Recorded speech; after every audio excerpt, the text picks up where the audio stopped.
ચલો વિદ્યાર્થી મિત્રો બધાને જય સ્વામિનારાયણ. હવે આપણે ત્રીજા ચેપ્ટરમાં એકાદ બે દાખલાઓ ગણીએ, બરાબર? તો જો ચોપડી રાખજો તમે.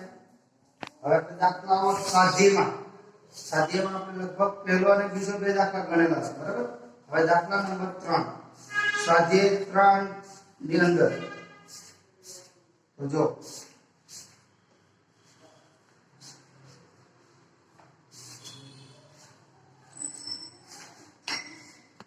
चलो स्वाध्याय 3 ना दाखला नंबर 3.3 दाखला नंबर 3.3 दाखला नंबर 3.3 એટલે કે ત્રીજો દાખલો સ્વાધ્યાયમાં. હવે ઉદાહરણ છે તો આગળ ઉદાહરણ એવું લખેલું હશે. સ્વાધ્યાય દાખલાઓ છે ત્યાં x લખેલું છે, એક્ઝામ્પલ, બરાબર? હવે જો એમાં 1 ઓહ્મ 2 ઓહ્મ અને 3 ઓહ્મના 3 અવરોધો શ્રેણીમાં જોડેલા છે. તો સંયોજનનો કુલ અવરોધ કેટલો હશે? આ દાખલામાં આપણે બે વસ્તુ શોધવાની છે. નંબર 1 a અને નંબર 2 b, બરાબર? તો જોઈએ આપણે. તો પહેલા વિભાગમાં આપણે જે આપણને આવું આપેલું છે, પહેલા a માં 3 અવરોધ આપ્યા છે. પહેલા અવરોધને આપણે r1 કહીએ, બીજા અવરોધને r2 કહીએ, ત્રીજા અવરોધને r3 કહીએ. તો પહેલો અવરોધ 1 ઓહ્મનો, બીજો અવરોધ 2 ઓહ્મનો અને ત્રીજો અવરોધ 3 ઓહ્મનો, બરાબર? આ ત્રણેય અવરોધ શ્રેણીમાં જોડેલા છે. તો શ્રેણી જોડાણનો કુલ અવરોધ r આપણે કહીએ તો r આપણે શોધવાનું છે. એટલે આનો અર્થ આવો થાય, જો આ એક અવરોધ r1, આ બીજો અવરોધ r2, આ ત્રીજો અવરોધ r3, આ બે બિંદુઓ વચ્ચે 3 અવરોધ આ રીતે શ્રેણીમાં જોડેલા છે. તો આ શ્રેણી જોડાણનો કુલ અવરોધ, બરાબર? આ a અને b બિંદુ કહીએ તો a અને b વચ્ચેનો કુલ અવરોધ કેટલો? એ અવરોધને આપણે નામ આપ્યું r, બરાબર? તો r આપણે શોધવાનું છે. તો આપણે જાણીએ છીએ શ્રેણી જોડાણ માટે તો અવરોધોના શ્રેણી જોડાણ માટે આપણે પરિણામી અવરોધનું સૂત્ર છે, બરાબર? જો પરિણામી અવરોધ આ ત્રણેય અવરોધનો પરિણામી અવરોધ r હોય તો આપણે લખી શકાય r r1 r2 r3. હવે ચલો પહેલો કેટલો છે 1 ઓહ્મનો, બીજાનું મૂલ્ય કેટલું છે 2 ઓહ્મ, ત્રીજાનું મૂલ્ય કેટલું છે 3 ઓહ્મ. તો 3 આ ત્રણેયનો સરવાળો કરીએ તો 2 ને 1 3, 3 ને 3 6 ઓહ્મ થાય. તો પહેલા પ્રશ્નનો આપણને જવાબ મળી ગયો, આ ત્રણેય અવરોધનો પરિણામી અવરોધ. હવે બીજો ભાગ આપણને આપ્યો છે b. જો આ સંયોજનને 12 વોલ્ટ જેટલું EMF ધરાવતી બેટરી અને આંતરિક અવરોધ અવગણ્ય હોય તે બેટરી સાથે જોડવામાં આવે તો દરેક અવરોધના બે છેડા વચ્ચેનો વિદ્યુતસ્થિતિમાનનો તફાવત કેટલો? તો બીજો આપણને આવો પૂછે આ બેટરીનું EMF છે ને E વડે દર્શાવે, વાસ્તવમાં તો વોલ્ટેજ જ છે, બરાબર? હવે આ બેટરીનો આંતરિક અવરોધને સ્મોલ r વડે દર્શાવે, અવગણ્ય છે એટલે r બરાબર 0 કહીશું. અને આપણને 12 વોલ્ટ આપેલું છે, કેટલો? 12 વોલ્ટ. તો આ દરેક અવરોધ છે આનો અર્થ શું થાય? આમની સાથે આપણે આ રીતે બેટરી જોડી દઈએ આમ, બરાબર? આ બેટરી 12 વોલ્ટની, બરાબર? 12 વોલ્ટની બેટરી જોડી દઈએ તો દરેક અવરોધના છેડા વચ્ચેનો વિદ્યુતસ્થિતિમાનનો તફાવત એટલે V1 આ V2 અને આ V3 આ ત્રણેય વસ્તુ આપણે શોધવાની કહેવાય, બરાબર? તો ચલો આ V1 પછી આ V2 અને આ V3 ત્રણ વસ્તુ આપણે શોધવાની છે. હવે આપણે જાણીએ છીએ અવરોધમાં શ્રેણી જોડાણમાં દરેક અવરોધમાંથી વહેતો વિદ્યુત પ્રવાહ સમાન હોય. તો ત્રણેય અવરોધમાંથી વહેતો પ્રવાહ કેવો છે? સમાન. તો આપણો જવાબ સ્ટાર્ટ થાય છે. ચલો અવરોધોના શ્રેણી જોડાણમાં દરેક અવરોધમાંથી વહેતો વિદ્યુત પ્રવાહ, બરાબર, આ સમાન હોય છે, બરાબર? માટે હવે આપણે પહેલા દરેક પરિપથમાંથી વહેતો વિદ્યુત પ્રવાહ મેળવવો પડે. તો વિદ્યુત પ્રવાહ મેળવવા માટે ઓહ્મનો નિયમ V = IR, V = IR. તો આના પરથી આપણને મળશે પ્રવાહ I બરાબર V/R. V બરાબર આપણને કેટલા આપ્યા છે? 12 વોલ્ટ. R એટલે પરિપથનો કુલ અવરોધ એ કેટલો છે? 6. એટલે આપણને મળશે I બરાબર 2 એમ્પિયર.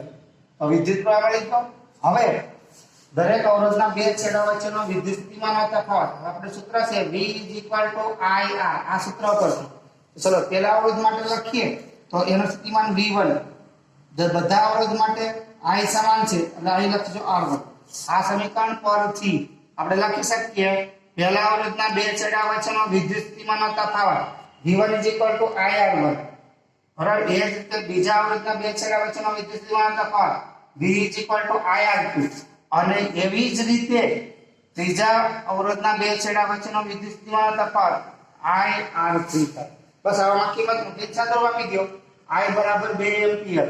આ 1 ઓહ્મ છે એટલે 2 વોલ્ટ થાય. એ રીતે અહીંયા આગળ 2 × 2 એટલે કે 4 વોલ્ટ થાય. એ રીતે અહીંયા આગળ 2 × 3 એટલે કે 6 વોલ્ટ થાય. પરિપથમાં લાગુ પડેલો વોલ્ટેજ કુલ કેટલો છે? 12 વોલ્ટ. તો ત્રણેયનો સરવાળો એટલે કે આ વોલ્ટેજ છે એ ત્રણેય અવરોધ વચ્ચે શ્રેણીમાં વહેંચાતો હોય તો ત્રણેયનો સરવાળો કરીએ તો પણ 12 વોલ્ટ થઈ જવો જોઈએ. ચલો આ એક દાખલો હતો. હવે સ્વાધ્યાયનો દાખલા નંબર 3.4. ચલો એ આ પ્રમાણેનો દાખલો છે પણ એમાં અવરોધનું સમાંતર જોડાણ છે અને ત્યાં દરેક અવરોધમાંથી વહેતો વિદ્યુત પ્રવાહ શોધવાનો છે. તો એમાં પણ આપણે બે ભાગ આપેલા છે. જો 2 ઓહ્મ, 4 ઓહ્મ અને 5 ઓહ્મના ત્રણ અવરોધો સમાંતરમાં જોડેલા છે. તો આ સંયોજનનો કુલ અવરોધ કેટલો થાય? તો પહેલા આપણે એમાં આપણને ત્રણ અવરોધ આપ્યા છે R1, R2 અને R3. R1 = 2 ઓહ્મ છે. R1 = 2 ઓહ્મ, R2 = 4 ઓહ્મ અને R3 = 5 ઓહ્મ. તો આ સમાંતર જોડાણનો કુલ અવરોધ આપણે R કહીએ તો R આપણે શોધવાના થાય. બરાબર. તો ચલો આપણે જાણીએ છીએ આ સમાંતર જોડાણ નો પરિણામી અવરોધ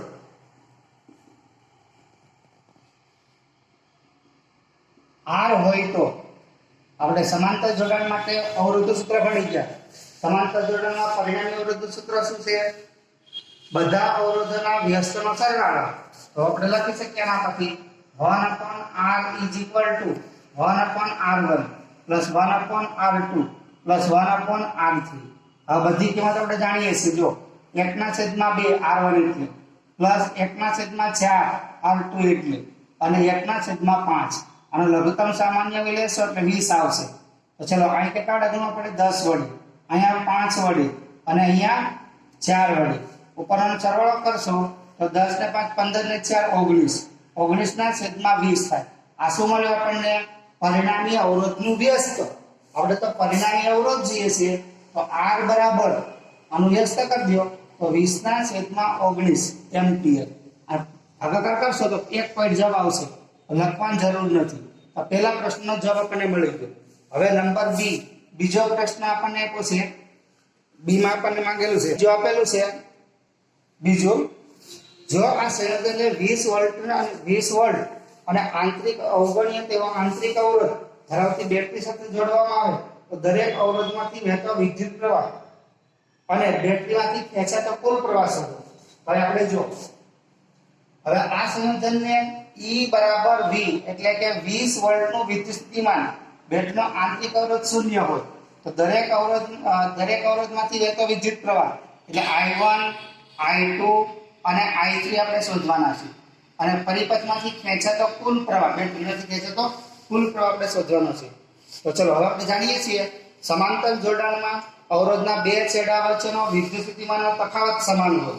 તો જો આપણે અહીં શ્રેણી જોડાણ હતું એટલે અહીંયા પ્રવાહ સમાન હતો.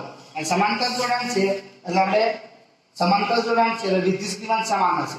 એનો ઉપયોગ કરી બરાબર અને આપણે મેળવી. તો ચલો અવરોધોના સમાંતર જોડાણ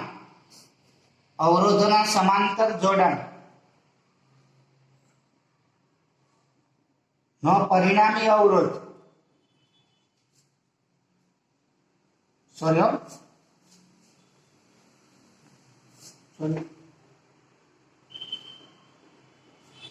અવરોધોના સમાંતર જોડાણમાં વિદ્યુત સ્થિતિમાન સમાન હોય છે. અવરોધોના સમાંતર જોડાણમાં દરેક અવરોધ ના બે છેડા વચ્ચેનો વિદ્યુત સ્થિતિમાન નો તફાવત સમાન હોય છે, બરાબર. માટે આપણે ઓહમનો નિયમ V = IR આ સૂત્રનો આપણે ઉપયોગ કરી આના પરથી આપણે I બરાબર V/R આનો ઉપયોગ કરી તો આ સમીકરણ ઉપરથી દરેક અવરોધમાંથી વહેતો વિદ્યુત પ્રવાહ મળશે. તો આ સમીકરણ પરથી આપણે પહેલા અવરોધમાંથી વહેતો વિદ્યુત પ્રવાહ બરાબર I1 બરાબર V/R1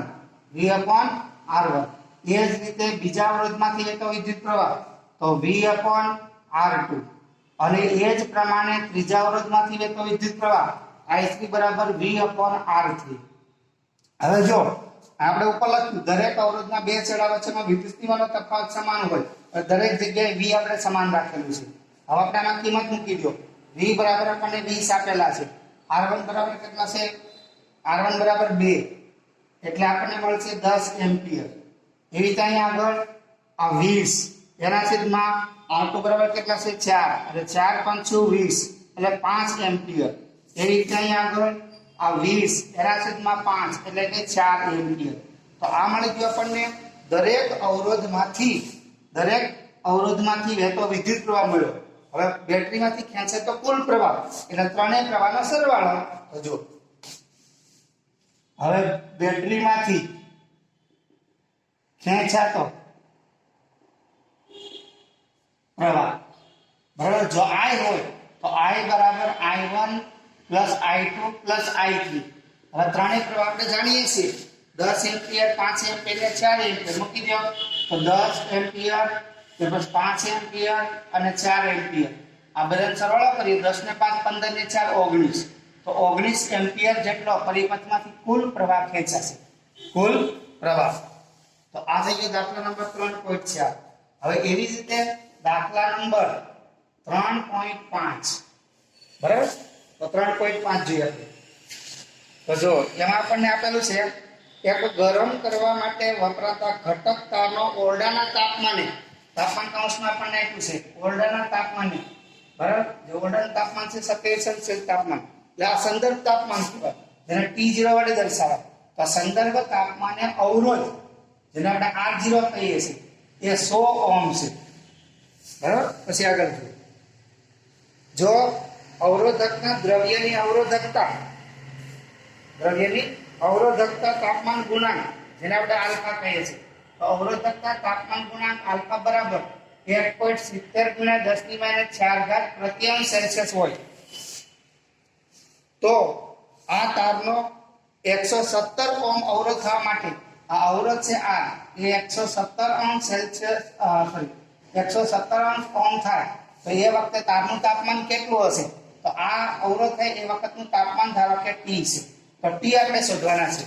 તો જો એકમ તાપમાન સેલ્સિયસમાં છે અવરોધક તાપમાન ગુણાંક પણ સેલ્સિયસમાં છે એટલે આપણે કંઈ ફેરવવાની જરૂર નથી બરાબર. તો ચલો આપણે જાણીએ છીએ અવરોધનો તાપમાન સાથેનો સંબંધ. તાપમાનનો ગાળો બહુ મોટો ના હોય ત્યારે આપણે જાણીએ છીએ લખી દઈએ અવરોધનો તાપમાન સાથેનો સંબંધ એ દર્શાવતું સૂત્ર આપણે જાણીએ છીએ T તાપમાને R બરાબર R0 કૌંસમાં 1 પ્લસ આલ્ફા કૌંસમાં T માઇનસ T0 આ સૂત્ર આપણે જાણીએ છીએ બરાબર. બધામાં કિંમત આપણે જોઈએ. આમાંથી આપણે T શોધવાના છે. R એટલે T તાપમાને અવરોધ તો T તાપમાને અવરોધ કેટલો છે? 170.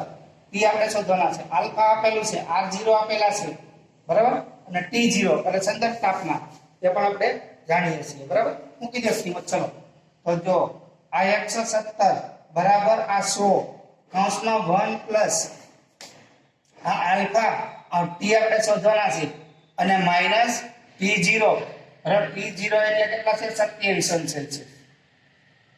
ચલો હવે આપણે અને આમ લખીએ કે 170 બરાબર આ છૂટું કરી દઈએ આપણે 100 વત્તા આ 100 ગુણ્યા આલ્ફાનું મૂલ્ય 1.70 × 10⁻⁴ અને T માઈનસ 27 એમના એમ. આથી સાદુરૂપ તમારી રીતે આપવાનું તમને અનુકૂળ આવે એ પ્રમાણે. હા ચલો 6 ને ડાબી બાજુ લઈએ એટલે બાદબાકી થશે એટલે કેટલા વધે? 17. અહીં આપણે 100 વડે ગુણી દઈએ તો કેટલા થશે? 170. આ બેનો ગુણાકાર અને ગુણ્યા 10⁻⁴ અને કૌંસમાં આપણે લખીશું t - 27. આમાં તો આપણે t શોધવાના છે તો આને આપણે સૂત્રમ કરતા બનાવીએ તો t - 27 આ બરાબર આને સૂત્રમ કરતા બનાવેલા ગુણાકારમાં છે તો 17 ના ભાગાકારમાં જશે બાકીનું પદ તો 170 ગુણ્યા 10⁻⁴. તો અહીંયા આપણને મળશે જો 17 એકો 17 અને અહીંયા વધે 10. આ વિધો આપણને 1/10⁻⁴ છે અને 10 વિધ્યા છે એટલે 10⁻3 થશે. 10⁻3 એટલે 1000 કહેવાય. 10⁻3 એટલે 1000. તો આમ આપણને મળ્યું t - 27 બરાબર 1000. આમાંથી t બરાબર આ 27 ને સામે લઈ જાઓ એટલે પ્લસ થશે. તો આમ 1027 અંશ સેલ્સિયસ.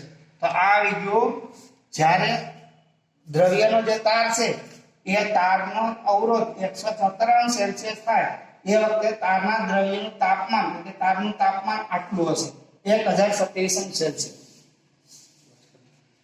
કેટલી મિનિટ